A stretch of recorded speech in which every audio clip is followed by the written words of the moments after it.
So this is pretty profound revelation, and I hope you hear me out. I was thinking today and yesterday, why is there this all or nothing mentality? Like it's gotta be like everyone has the jibby jab or nobody has it. Why does it have to be like everyone's got the same opinion or they don't? And piggybacking on my recent video about child abuse is the foundation of Satanism, that's all they care about. That's their thing, dude. It's child abuse. And it finally brings me to the revelation that it does seem like in this world, it might be the end all be all or nothing situation. Like, we're fighting over like red and blue or this and that. Dude, it might actually be we can't have any child abuse, because with child abuse and the people that are breeding like rabbits, abusing their kids with mismatched couples who shouldn't be together, and there's so much strife with divorce, and it could be good, it could be bad. I'm not saying that everybody is like this situation. I think there are good marriages, but there's a lot of bad marriages. There's a lot of bad couples. There's lot of bad situationship. There's a lot of bad things happening between men and women procreating. And I do believe that perhaps all of this energy that is going into procreating children under situations of abuse, if it's not physical abuse inflicted on them, but the parents are mismatched, they're not together, they can't be together, you need to mitigate that damage, right? Like, you need to love on that kid extra. Because there was a lot of bad situations where kids were being brought into the world with mismatched couples. We gotta love on these kids. But there's a darker layer to it. I believe perhaps this is the end all be all of the division. It's some kind of fertility magic where the dark side is breeding and it's keeping the light side from breeding. I hope I'm making my point. I hope this makes sense to you, because it is very evident in my life.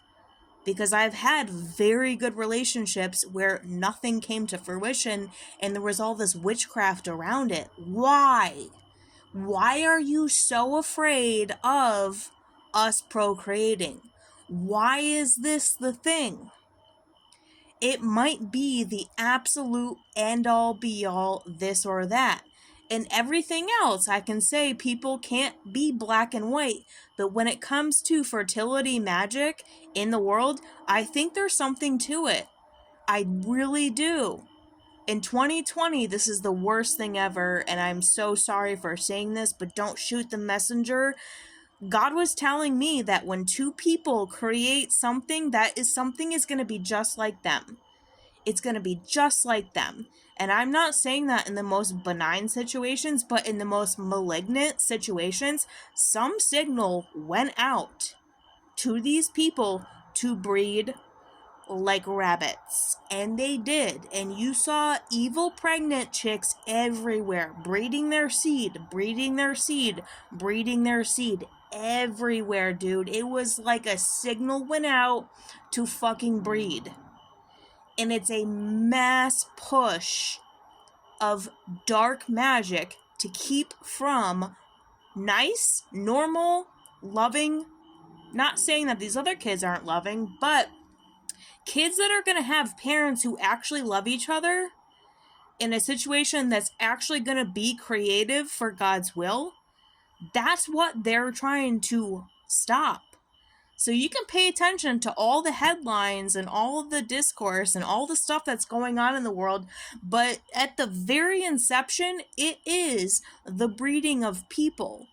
They've been breeding like rabbits, and then we're not. And you know we're not because we're all in isolation. And you know we're not because there's so much witchcraft over good relationships. There are so many destiny swappers that got put in the place of you to control the destiny of the person you're supposed to be with. You know this. You know destiny swapping is a thing. because they consistently lower the vibration while we consistently try to raise the vibration. And I believe we're only going to do it by pointing stuff like this out. These satanic families who abuse their children, and I would say they're going to abuse their own kind, and it's not for you to be a bleeding heart for the kid itself, because they're doing it, and that thing is a product of, like, who they are, okay? Sorry about that, it's a fact.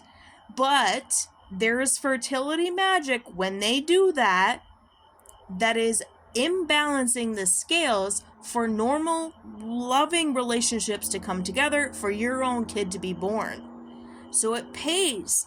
It pays to say something when you know people are involved in satanic behavior. If you don't say it, just get away from them. Just get away from them. Telltale sign of children who are being abused, small child, if the parents love on them in public, kiss and hug, kiss your face, say I love you so much, and they're completely unresponsive, that's a kid that's being abused at home. And it's performative theater because they want you to think that this kid is loved when it's not. It can't even respond to love because it doesn't know it. The child doesn't know love. It's performative theater to get you to believe that they are not abusing that kid at home.